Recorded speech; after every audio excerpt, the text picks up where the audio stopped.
Saludos a todos. Vamos a hacer este breve trabajo sobre Brenner y sobre todo su perspectiva respecto al nuevo judío que estaba tratando de establecerse en esta nueva sociedad previa al Estado de Israel.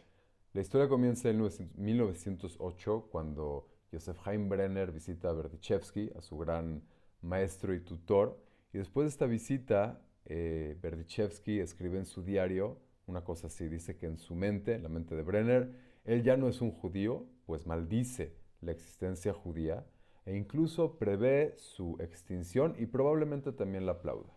¿Ok? Ahora, ser llamado un no judío por Berdichevsky, para quienes ya leyeron las lecturas, es prácticamente el equivalente a ser acusado de fundamentalista por el Ayatollah Khomeini. Entonces hay que entender qué pasó. ¿Por qué fue tan extrema esta visión de Berdichevsky respecto a su discípulo Brenner? Entonces, para comenzar, vamos a tratar de poner un poquito en contexto. Estamos a principios del siglo XIX. En este momento hay tres autores judíos principales que funcionaron como sustento teórico y sustento intelectual a este nuevo fenómeno que era el judío secular. Entonces, estos tres grandes autores comparten la premisa de que no es requisito aceptar las creencias de los padres para ser un judío. ¿Sí?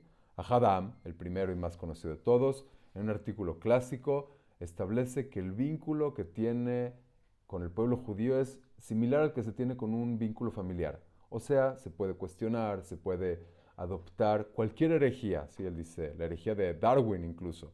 Y eso no incluye o no implica abandonar el judaísmo.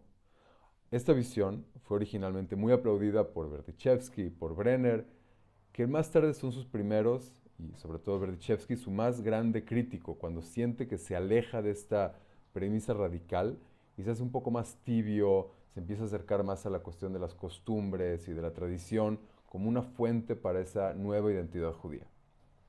Ahora, regresemos a Berdichevsky y Brenner. Ellos, por su parte, comparten una visión emancipatoria muy radical, ¿sí? Hablan de esta libertad total de la tradición, de rompimiento absoluto con el pasado, y por lo tanto, regresamos a la pregunta original, tenemos que entender qué lleva a Berdichevsky, compartiendo esta visión radical, a expresarse así de Brenner. Menachem Binker, que es el autor de nuestro autor, tiene una propuesta interesante. Él dice que en realidad hay una mayor diferenciación entre Brenner y Berdichevsky de la que normalmente se asume. Porque la idea convencional es de que Brenner fue el discípulo de Berdichevsky y que su trabajo fue más bien llevar sus enseñanzas un poco más lejos, ¿sí? Como si fuera una continuación un poco más radical, pero siguiendo cualitativamente la misma línea, simplemente con una diferencia cuantitativa. Binker, por su parte, dice que no, que Brenner representa una tercera visión, una tercera escuela. ¿Sí? A la par de la escuela de Ahad y de Berdichevsky, está también la visión de Brenner. ¿Sí? Hay que entender cuáles son sus diferencias. Tal vez la primera gran diferencia viene muy al principio, desde la apreciación que tienen con el rompimiento de la tradición. Porque para Berdichevsky, la ruptura que se tiene con la tradición judía de antaño es sobre todo una lucha interior que se tiene en la persona, que está entre las fuerzas del alma.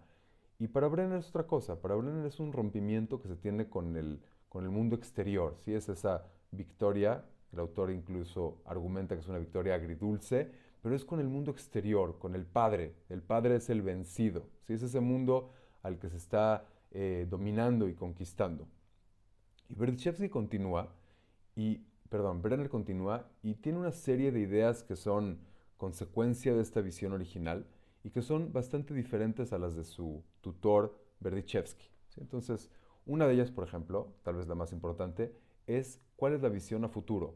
Berdichevsky tiene un pensamiento en el que asume que la nueva identidad judía se va a crear a través de un rompimiento, pero con el establecimiento de una nueva cultura que va a ser rica, que va a ser diversa, que va a ser diferente y que va a ser una cosa nueva. Tiene una visión de futuro, tiene una apuesta a un plan de lo que va a construirse más adelante.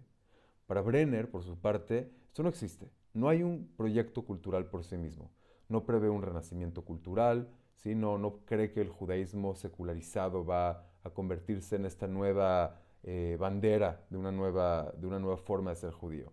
Él simplemente considera que cualquier intento para predecir el rumbo de esta nueva sociedad es fútil, es más una herramienta de agitadores políticos que de analistas serios. Y por lo tanto, pues realmente no tiene gran capacidad de prever o de establecer algo más a futuro, más allá que algunas directrices estéticas, ¿no? Por ejemplo, habla de que habrá un judío libre, un judío que será orgulloso, un judío que será creativo, pero hasta ahí, nada más. En sus artículos, Brenner, ya como mencionamos, sugiere y propone una ruptura total entre lo que es el judaísmo clásico y son los judíos.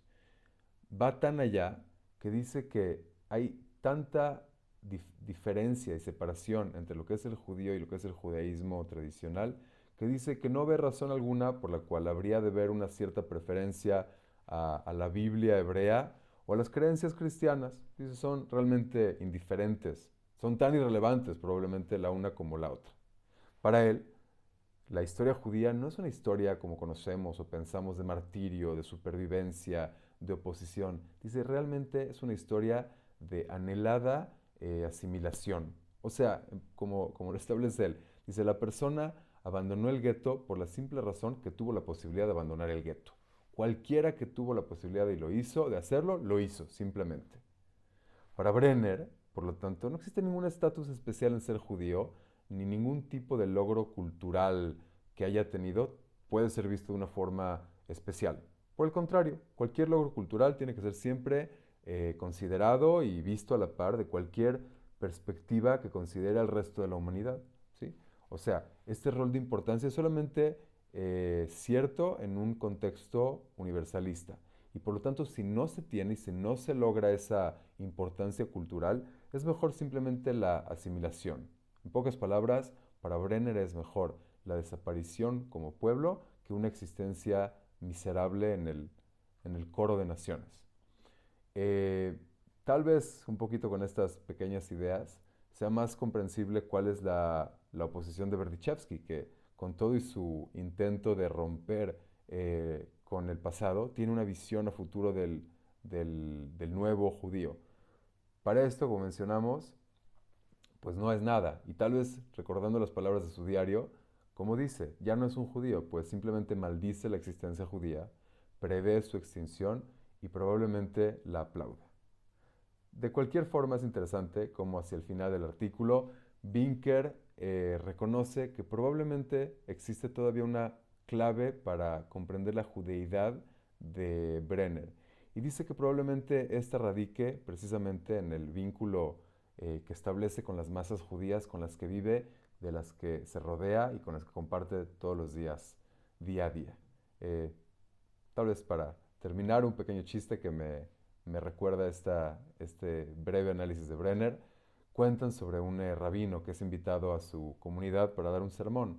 Y en el sermón se acerca con él el presidente de la comunidad y le dice, tratando de anticipar cualquier conflicto, le dice, rabino, por favor, platíqueme de qué es de lo que va a hablar usted. Entonces el rabino dice, bueno, la verdad tenía pensado hablar de Shabbat. Y le dice, uy, rabino, no, la verdad no me parece buena idea para esta comunidad, le pido que mejor hable de otra cosa. Le dice, bueno, está bien, ¿qué le parece si hablo de kashrut? Dice, no, kashrut no, mismo problema. Dice, bueno, kashrut no, entonces, parashá, no. Alajá, dice, no, alajá tampoco. Dice, bueno, tal vez Tanaj, Musar, cualquier cosa que le dice todo el tiempo el presidente, no, claro, rabino, eso no, aquí no aplica. Entonces, el rabino finalmente pierde la paciencia y le dice, bueno, entonces usted dígame de qué quiere que hable.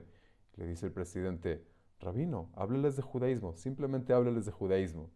Entonces creo que tenemos para nuestro presidente del chiste un probable nuevo nombre. Podría ser Brenner, podría ser decirles, rabino, hábleles de judaísmo, hábleles de aquello que no sé exactamente qué es y no sé exactamente cuál es su forma y tampoco sé cuál es su proyecto futuro, pero rabino, hábleles de judaísmo. Saludos a todos.